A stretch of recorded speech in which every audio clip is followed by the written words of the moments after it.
আজকে আমার বাসর রাত, তবে সেটা শুধু নামেই। কারণ আমি বিয়ে করেছি আমার জীবনের সব থেকে বড় শত্রু আমার এক্স গার্লফ্রেন্ডকে।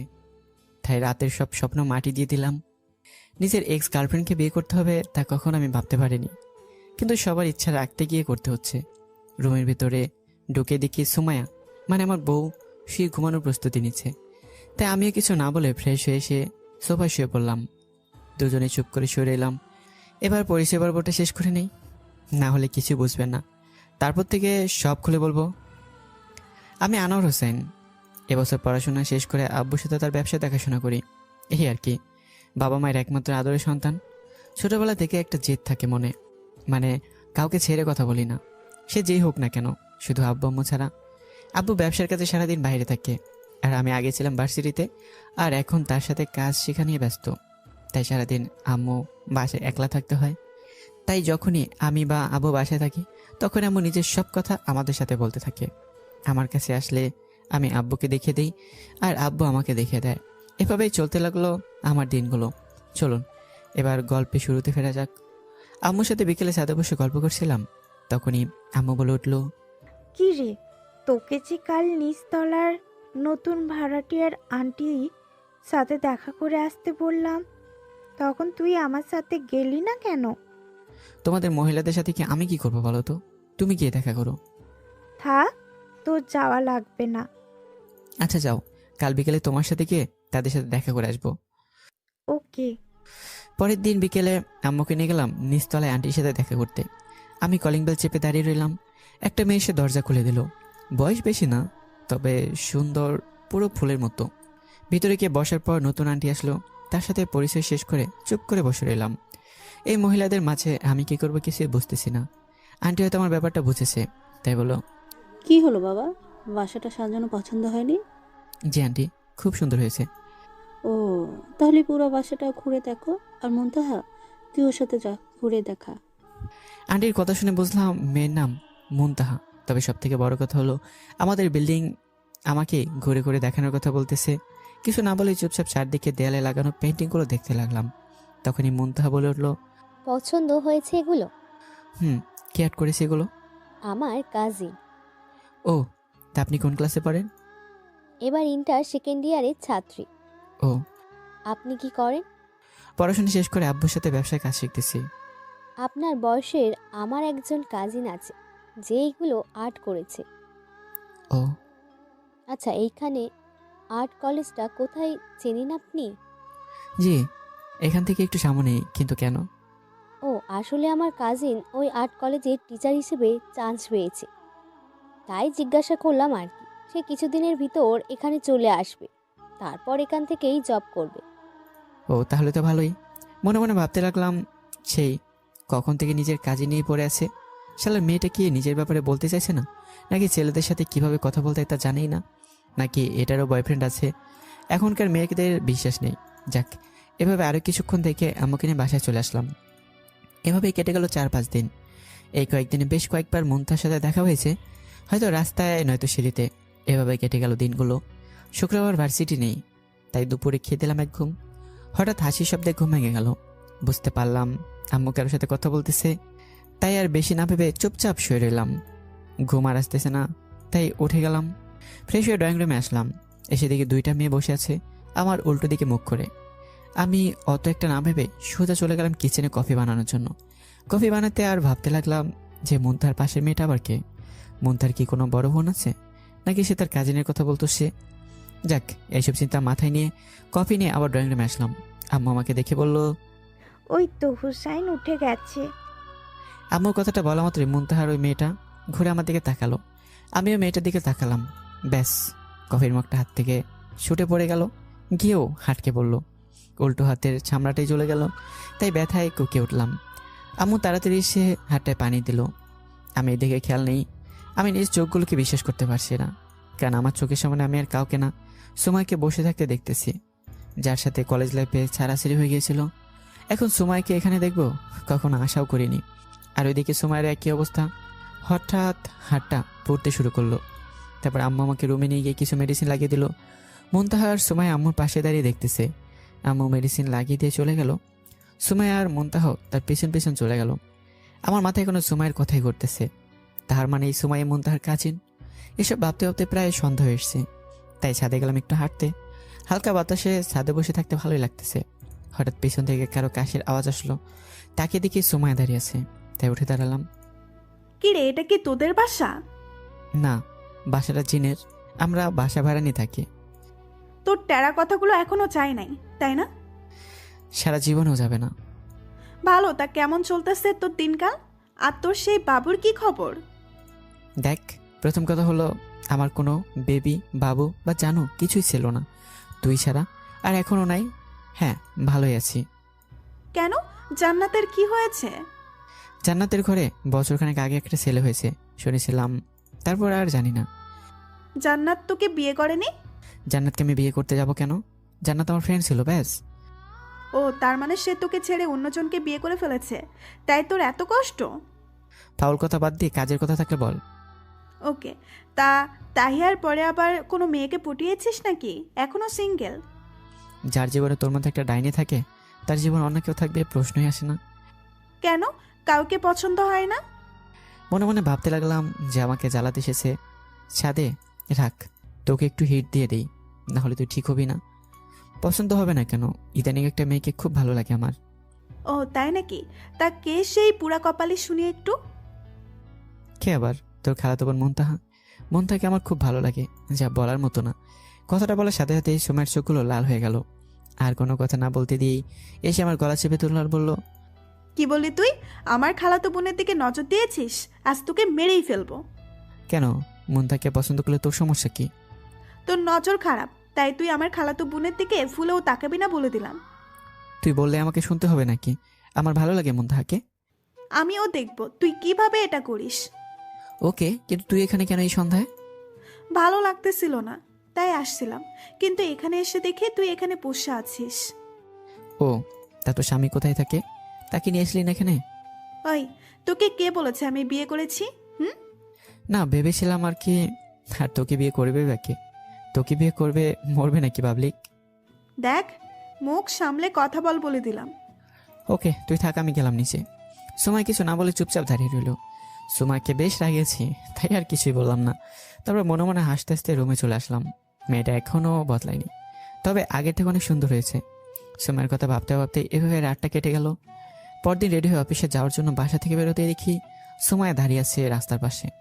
তাই গাড়িতে আমি জিজ্ঞেস করলাম, রিক্সার জন্য ওয়েট করতেছিস নাকি?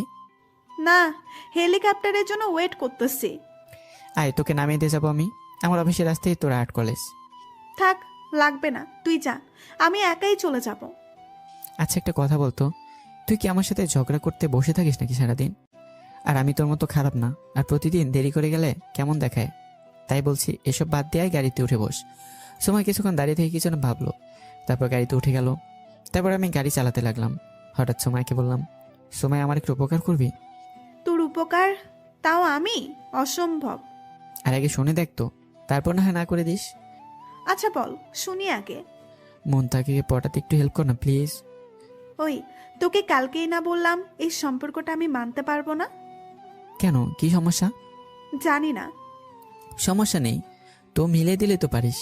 নাকি তুই এখন আমাকে ভালোবাসিস কোনটা? কথাটা বলার সাথে সাথে সময় আমার দিকে অবাক হয়ে তাকালো। আমি নিজেও জানি না কি বলে দিয়েছি। এদিকে সময়ের কলেজে চলে আসায় গাড়িটা থামিয়ে দিলাম। সময় কিছুক্ষণ অবাক হয়ে তাকিয়ে থেকে নেমে চলে গেল। আমি ভাবতে লাগলাম সময়ের এভাবে তাকিয়ে থাকার কারণ। আর পাঠক ভাই ও বোনেরা, আপনারা জানলেও বলবেন কেমন। তারপর আমি অফিসে যেতে লাগলাম, আর মনে মনে মুখ ফসকে বেরিয়ে যায় কথাটা ভাবতে লাগলাম। সন্ধ্যায় রুমে বসে বসে মোবাইল টিপতেছি, তখন কানে হাসাহাসি শব্দ আসলো। বুঝলাম সুমাইয়া হয়তো বাসায় এসেছে। কোনো কথা না বলে আমার রুমের দরজায় দাঁড়িয়ে সুমাইয়ার আম্মুকে দেখতেছিলাম। সুমাই একবার আমাকে দেখে নজর নিচে নামিয়ে ফেলে। আমি কিছু না বলেই সুমাইয়ের দিকে তাকিয়ে রইলাম। কিছুক্ষণ পর রুমে চলে আসলাম, তবে সুমাইয়া তাকিয়ে আবার নজরটা নামিয়ে ফেলাটা আমাকে ভাবতে লাগলো, একবেলা এত পরিবর্তন, ভাবা যায় এগুলো? এসব ভাবতে ভাবতে ওই রাতটাও কেটে গেল। এভাবে দিনগুলো কাটতে লাগলো, আর সুমাইয়ের আচরণে পরিবর্তন হতে লাগলো। আমি অবাক হতে লাগলাম দিন দিন। সুমাই আমাকে দেখলে এখন নজর নামিয়ে চলে যায়, তারপর আমার সাথে কথা বলতে গেলে মনে হয় আনইজি ফিল করে। সুমাইয়ের হঠাৎ কেমন হলো যেসব করছে, এসব নিয়ে চিন্তা হয় অনেক। তবে সুমাই এখন অবসর সময়টা পার করে আম্মুর সাথে। তাই আম্মু আর আগের মতো আমাদের তার সারাদিনের গল্প শোনাতে আসে না। যাক, এভাবে ভালোই কাটতে লাগলো দিনগুলো। হঠাৎ আব্বু রাতে আমাকে ডেকে গেল ড্রয়িং রুমে যেতে। কিছুটা অবাক হলাম, তাও গেলাম। এসে দেখি আব্বু আম্মু দুজনে বসে আছে। আমাকে দেখে আব্বু বলে উঠলো, হুসাইন, আজ আমরা একটা ডিসিশন নিয়েছি। কি ডিসিশন? কাল থেকে তুই অফিস সামলাবি আর আমি রিটায়ার্ড নিব। আব্বু, আমাকে কিছুদিন সময় দাও, তারপর না হয় এইসব নিয়ে চিন্তা করা যাবে। না না, তা তো বললে হবে না, আমারও তো বয়স হয়েছে নাকি। প্লিজ। ওকে দিলাম, কিন্তু একটা শর্ত আছে। এখানে আবার কিসের শর্ত? যদি কাল থেকে তুমি অফিস সামলাও তাহলে 1 মাস পর থেকে মেয়ে দেখা শুরু করব। আর যদি সময় নাও তাহলে কাল থেকে মেয়ে দেখতে থাকবো। মেয়ে পছন্দ হলেই বিয়ে। আব্বু, কোথাকার কথা কোথায় নিয়ে লাগাচ্ছ? এসব যাই না, তবে আজ রাতটা বাবার সময়। বলে দুজন উঠে নিজেদের রুমে চলে গেল। আমাকে কিছু বলতে না দিয়ে আমি মাথায় হাত দিয়ে বসে রইলাম। শালা জীবনটা হিরো আলমের মতো হয়ে গেছে। কি করব আমি এখন? আব্বু আম্মুকে বোঝানো আর মুরগির পিঠে বসে চাঁদে যাওয়ার স্বপ্ন দেখা একই কথা। আব্বু আম্মুর বলা কথাগুলো ভাবতে ভাবতে কখন যে ঘুমিয়ে গেলাম তা নিজেও জানি না। স্বপ্নে দেখলাম একটা অজগর আমাকে খেয়ে ফেলতেছে। তারপর ঘুম ভেঙে গেল। দেখে দেখি সকাল হয়ে গেছে। রেডি হয়ে অফিস যাওয়ার জন্য বেরিয়ে পড়লাম। ঠিক করলাম নিজেই অফিস সামলাবো, তাহলে কমপক্ষে 1 মাস তো ঝামেলাটা থাকবে না। 1 মাস কোথায় দিয়ে চলে যাবে তা নিজেও জানি না। রাতে খাওয়ার সময় আম্মু বলল, কাল বিকেলে রেডি হয়ে থাকিস। কেন, কোনো কাজ আছে নাকি? কাল বিকেলে একটা মেয়ে দেখতে যাব। আম্মু, আমি এখন বিয়ে করব না। শুধু শুধু এসব বলতেছো কেন? আম্মু আব্বু কোনো কিছু না বলে মনোযোগ দিয়ে খাচ্ছে। আমি অবাক হয়ে গেলাম। আম্মুকে জিজ্ঞেস করলাম, আম্মু আমি কি বলেছি তোমরা শুনেছো? না, তুই কিছু বলেছিস নাকি? আমার কথা শুনে বুঝলাম ওনারা শুনেও না শোনার ভান ধরতেছে। তাই কিছু না বলে চুপচাপ খাওয়া দাওয়া করে রুমে চলে আসলাম। রুমে এসে বেশি একটা চিন্তা না করে ঘুমিয়ে গেলাম। সকালে আম্মুর ডাকে ঘুম ভাঙলো। পরের দিন বিকেল অফিস থেকে এসে আম্মুর সাথে মেয়ে দেখতে গেলাম। মেয়েটা মোটামুটি সুন্দর, কিন্তু আব্বুর আর আমার পছন্দ হয়নি। তাই এই যাত্রায় বেঁচে গেলাম। এভাবে কয়েকটা মেয়ে দেখলাম, কিন্তু কাউকে পছন্দ হয়নি। তাই আম্মুকে বললাম, আম্মু আগে মেয়ে সম্পর্কে জেনে নিয়ে তারপর আমাকে বলবা। আচ্ছা দেখি। তারপর এভাবে 2 দিন ভালোই চলে গেল। বিকেল অফিসের কাজ করছি, তখন আম্মু ফোন দিয়ে বাসায় আসতে বললো। জানি হয়তো আবার একটা মেয়ে দেখতে নিয়ে যাবে, তাই বাসায় চলে আসলাম। বাসায় এসে রেডি হয়ে আম্মু আম্মুর সাথে বাসা থেকে বেরিয়ে গেলাম। নিচের তলায় যেতে আম্মু মুনতাহার বাসায় কলিং বেলে চাপলো। আমি কিছু বুঝতে পারলাম না এই কলিং বেলটা বাজানোর মানে কি। এসে ভাবতেছিলাম, তখন মুনতাহা এসে দরজা খুলে দিল। আব্বু আম্মু আমাকে নিয়ে ভিতরে গেল। আমি গেলাম মনে এইসব চিন্তা ভাবনা নিয়ে। বাসায় 2জন মধ্যবয়স্ক লোক আছে, ওনার হয়তো স্বামী স্ত্রী। যাক, ওইদিকে নজর না দিয়ে আমি বসে রইলাম। কিছুক্ষণ বসে থাকার পর আন্টি ঘুমটা দেওয়া মেয়েটাকে নিয়ে এসে আমার সামনে বসালো। আমি কি ভাববো এটাই চিন্তা করতেছি। আম্মু মেয়েটার ঘুমটা তুলতে আমি চমকে গেলাম, কারণ সেটা সুমাইয়া ছাড়া আর কেউই না। সুমাইয়া আমার দিকে তাকিয়ে মুখটা কেমন যেন করে ফেললো। সুমাইয়ার আব্বু আম্মু তাহলে এরা, এটা বুঝতে পারলাম। যাক, এখানে কিছু না বলে চুপ করে রইলাম। আম্মু একবার জিজ্ঞাসা করলো সুমাইয়াকে পছন্দ হয়েছে কিনা। সবার সামনে না করলেও কেমন দেখাবে, তাই হ্যাঁ বলে দিলাম। ব্যাস, এরা বিয়ের দিন তারিখ ঠিক করে ফেললো একেবারে। আমি অবাক হয়ে গেলাম ওনাদের কথা শুনে। যাক, সবকিছু শেষ করে বাসায় আসতে অনেক রাতই হলো। বাসায় এসে আম্মুকে বললাম, আম্মু আমি সুমাকে বিয়ে করতে পারবো না। কোনো কি সমস্যা? কোনো সমস্যা নেই, এমনি বিয়ে করতে পারবো না আমি সুমাইকে। কোনো সমস্যা না থাকলে তোমাকে সুমাইয়াকেই বিয়ে করতে হবে। দেশে কি আর কোনো মেয়ে নেই নাকি? আমাদের জানাশোনার চেয়েও ভালো মেয়ে আর নেই। তা পারবো না বিয়ে করতে। তোকে বিয়ে করতেই হবে, কারণ এর আগে অনেক মেয়েকে পছন্দ হয়নি, বা আরও অনেক কারণ দেখিয়ে না করে দিয়েছিস। তাই এবার না করার কোনো কারণই নেই। তাই তোকে এই বিয়েটাই করতে হবে। ওদের বোঝানো অসম্ভব। তাই আর কিছু না বলে রুমে চলে গেলাম। গিয়ে ফ্রেশ হয়ে এসে ভাবতে লাগলাম, সুমাই নিজে বিয়েতে মত দেবে না, তাহলে আর এত কিছু ভেবে লাভ কি? আর আমার আর সুমাইয়ের ব্যাপারটা আম্মা আব্বু ওনাদের বলাও যাবে না, তাহলে আমার কাজ শেষ। যতটা পারি চেপেই যাই। এসব ভাবতে ভাবতে ঘুমের রাজ্যে কখন যে হারিয়ে গেছি তা নিজেও জানি না। সকালে আম্মুর ডাকে ঘুম ভাঙলো। আম্মু মিষ্টির প্যাকেট হাতে নিয়ে দাঁড়িয়ে আছে, মুখে হাসি নেই। তাই জিজ্ঞাসা করলাম, কি হলো আম্মু, এত হাসি খুশি দেখা যাচ্ছে কেন আজ? সুমাইয়া বিয়ের জন্য হ্যাঁ বলে দিয়েছে। কি? বিয়ের 4 দিন পর, তা তো জানিসই। তাহলে রেডি হয়ে নে, অনেক কাজ আছে। বলে আম্মু চলে গেল। আর আমি বোকার মতো বসে রইলাম আর ভাবতে লাগলাম কি থেকে কি হয়ে গেল। সময় কিভাবে রাজি হয়ে গেল আমার মাথাতেই ঢুকতেছে না। এখন আটকাবো কিভাবে, এসব নিয়ে ভাবতে লাগলাম। তারপর ফ্রেশ হয়ে গিয়ে দেখি বাসা সাজানোর লোক চলে এসেছে। তারপর ওনাদের দিকে মন দিলাম। সন্ধ্যায় নাকি এঙ্গেজমেন্ট, তাই সময় হাতে খুবই কম। এভাবে চলতে লাগলো দিনগুলো। সময়ের দিকটা খুব একটা বুঝতেছি না। ওর এভাবে মতামত দেওয়ার কারণ নিয়ে অনেক চিন্তায় পড়ে গেলাম। যাক, অবশেষে বিয়ের দিনও চলে আসলো। বাসায় প্রচুর মেহমান, কি করব এখনো মাথায় আসছে না। সন্ধ্যায় বিয়ে শেষ করে সময়কে নিয়ে বাসায় চলে আসা হলো। আমি ফ্রেশ হয়ে ছাদে গেলাম। কাজিনদের সাথে বসে বসে আড্ডা দিতে লাগলাম। অনেকক্ষণ এভাবে কেটে গেল। হঠাৎ তৌফিক এসে পাশে বসে আমাকে বলল, কি রে, সময় রুমে একা, আর তুই এখানে কেন? আকাশে তারা গুনছিলাম। কেন? তুই যদি এখন তারা গুনিস তাহলে বাসর ঘরে বিড়াল মারবে কে? দেখ, ফাজলামো করিস না। থাক, আর তারা গোনা লাগবে না, এবার রুমে যা। ওখানে বেশি কিছু না বলেই নিচে নামতে লাগলাম। আর ভাবতে লাগলাম, সময় যেই কারণে আমাকে বিয়ে করুক না কেন, তবে বাস যে খেতে হবে তা জানি, কি যে হয় আল্লাহ জানে। এসব ভাবতে ভাবতেই রুমের কাছে গেলাম। দরজায় চিপা দিয়ে দেখা যাচ্ছে খাটে লাল শাড়ি পরে সময় বসে আছে। মন খারাপ করে কি করব ভাবতে ভাবতে রুমে চলে গেলাম। গিয়ে দরজা লাগিয়ে ফ্রেশ হতে চলে গেলাম। ফ্রেশ হয়ে রুমের ভিতরে ঢুকে দেখি সুমাইয়া শুয়ে ঘুমানোর প্রস্তুতি নিচ্ছে। তাই আমি কিছু না বলে বালিশ নিয়ে এসে সোফায় শুয়ে গেলাম। দুজনেই চুপ করে শুয়ে রইলাম। এসব নীরবতা ভেঙে হঠাৎ সুমাইয়া বলে উঠলো, কিরে, কি ভাবছিস যে আমি তোকে বিয়ে করতে গেলাম কেন, তাই তো? কিছুটা ওই রকমই।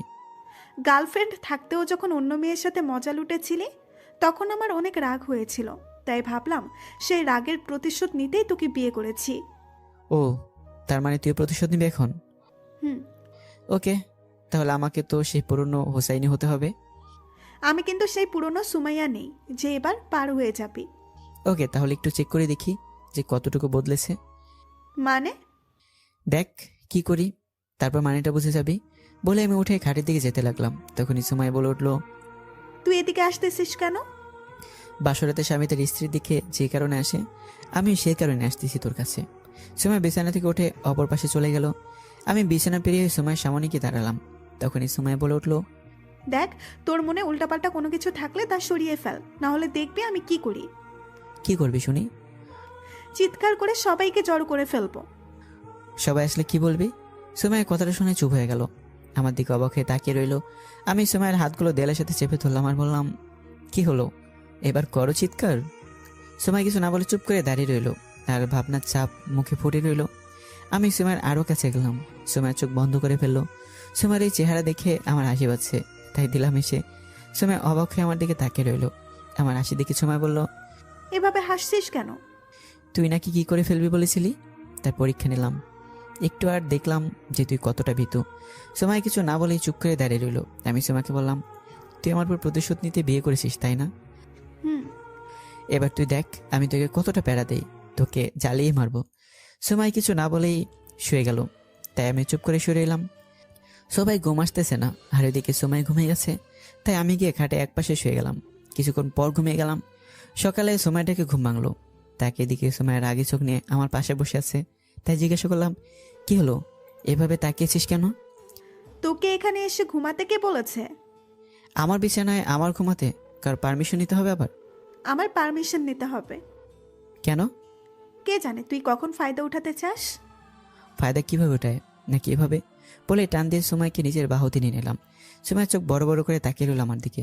তাই আমি বললাম, আর কিভাবে ফায়দা ওঠাই বল, আমি একটু উঠাই। ছাড় তুই আমাকে। না চালে কি করবি শুনি? সময় কিছু না বলেই চুপ করে রইল।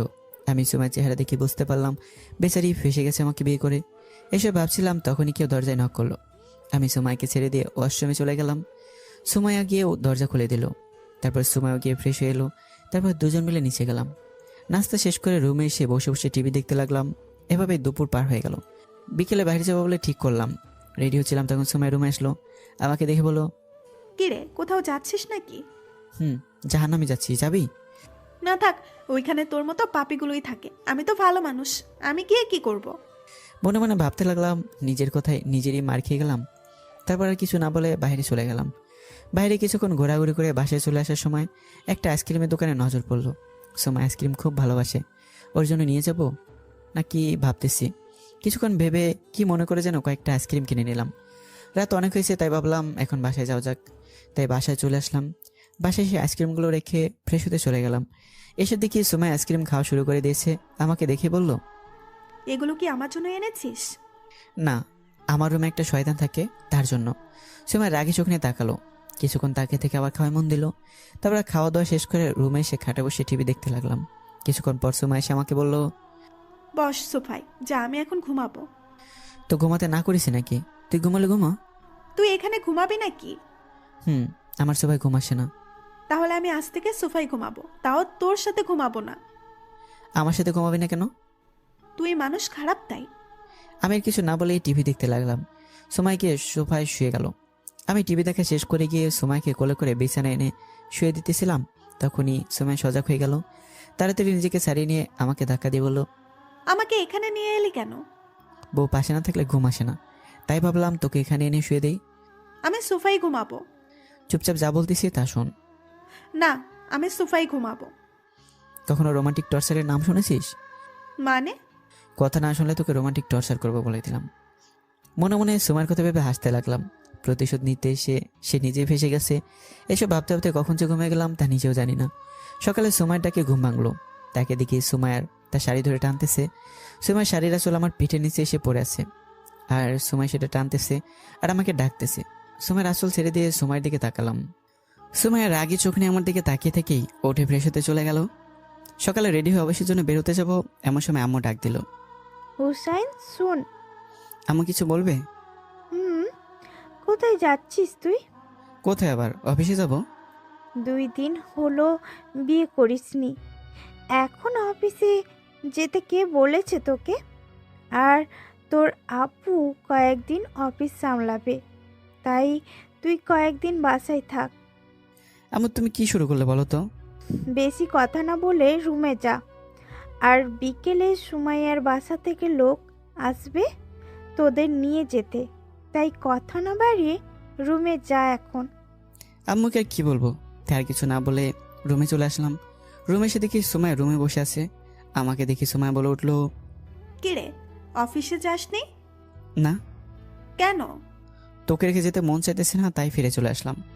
পাম না দিয়ে সত্যি বল। আম্মু বললো তার ছেলের বউকে নাকি সময় দিতে হবে, তাই যেতে নিষেধ করছে। ও, তা বল তোর কত সময় লাগবে? আমি দেব, পরে চাইলে কিন্তু পাবি না। বেশি বকবক না করে ঘুমা, আমার নিচে কাজ আছে, আমি গেলাম। বলেই সময় চলে গেল।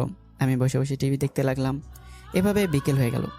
বিকেলে বসে বসে মোবাইল টিপতেছি, তখন সময় রুমে এসে ফ্রেশ হতে চলে গেল।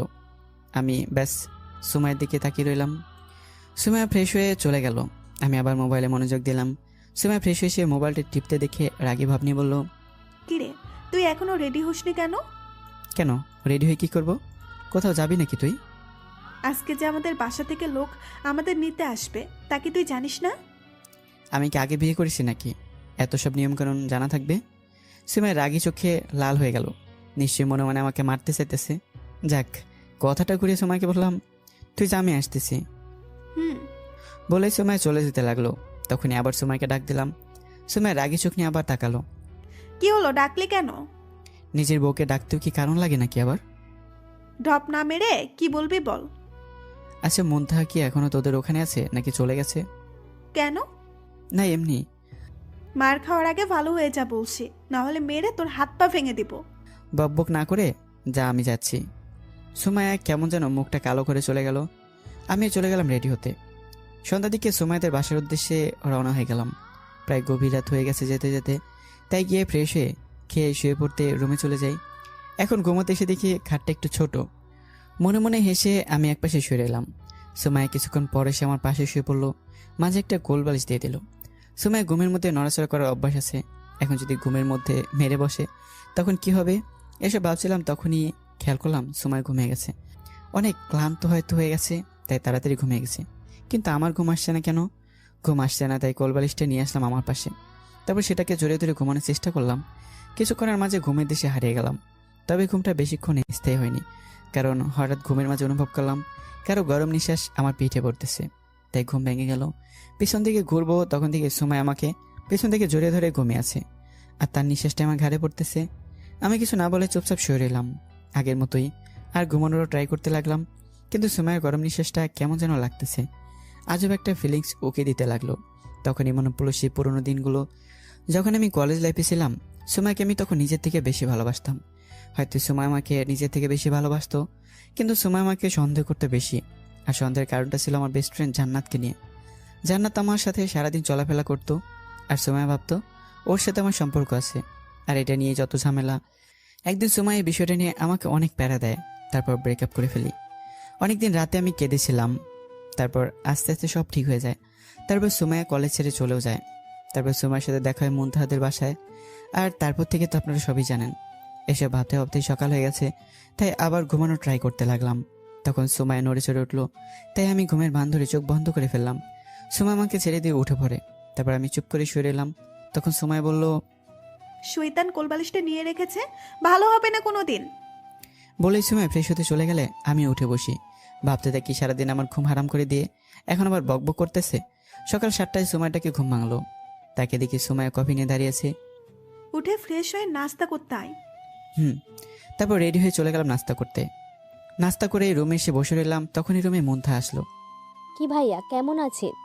এই তো ভালো, তোমার কি অবস্থা? ভালো। সুমাইয়া আপু কোথায়?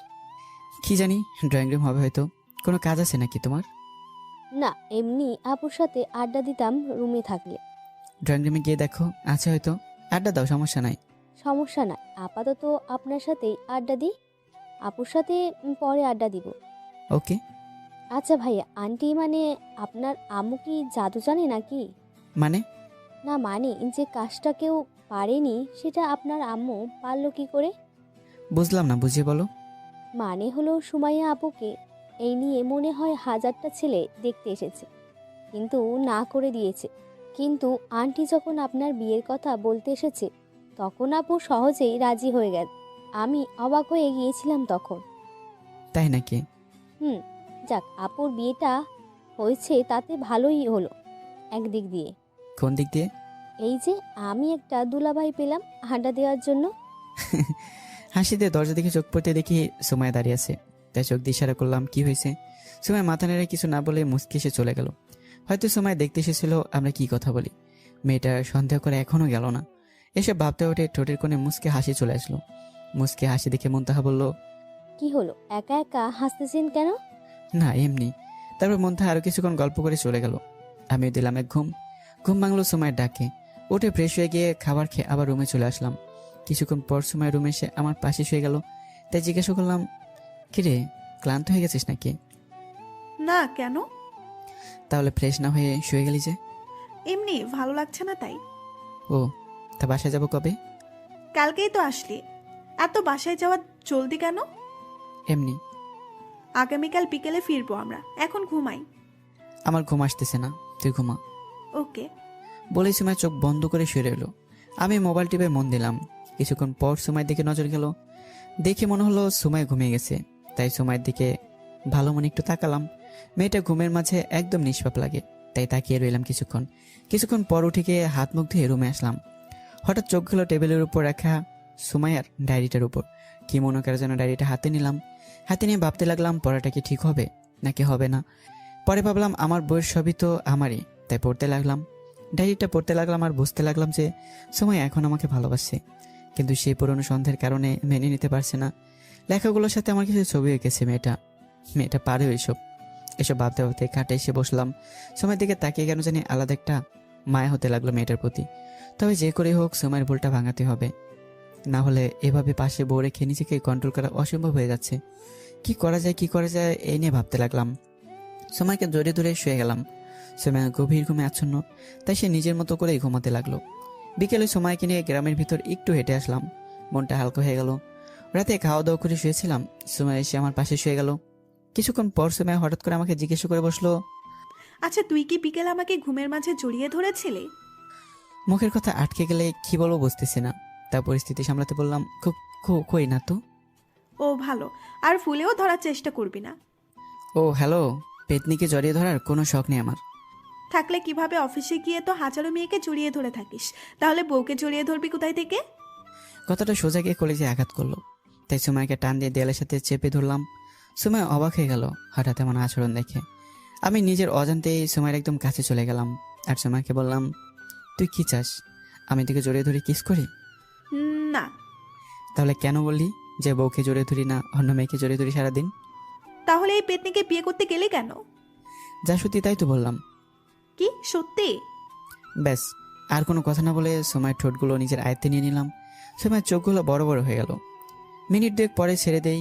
সময় ঠাস ঠাস করে চর মেরে চোখ বন্ধ করে ফেলে। আমি সময়ের রাগি মুখটা দেখতে লাগলাম। আর যদি এসব ফাউল কথা শুনি তাহলে বাকি সব কিছু কেড়ে নেব, মনে রাখিস বলে আমি গিয়ে শুয়ে গেলাম। সময় কিছুক্ষণ ওভাবেই দাঁড়িয়েছিল, তারপর এসে আমার পাশে শুয়ে পড়লো। সকালে সময়টাকে ঘুম ভাঙলো। তাকে দেখি রাগি মুখ নিয়ে আমার দিকে তাকিয়ে আছে। তাই জিজ্ঞেস করলাম, কিরে এভাবে তাকিয়ে আছিস কেন? খেয়ে ফেলবি নাকি? উঠে ফ্রেশ হয়ে নে, নাস্তা করব। উঠে চলে গেলাম ফ্রেশ হতে। আর বুঝতে পারলাম রাতের কাহিনীটা নিয়ে এখনো ম্যাডাম রেগে আছে। এভাবে কেটে গেল দিনটা। বিকেলে বাসার উদ্দেশ্যে রওনা হলাম।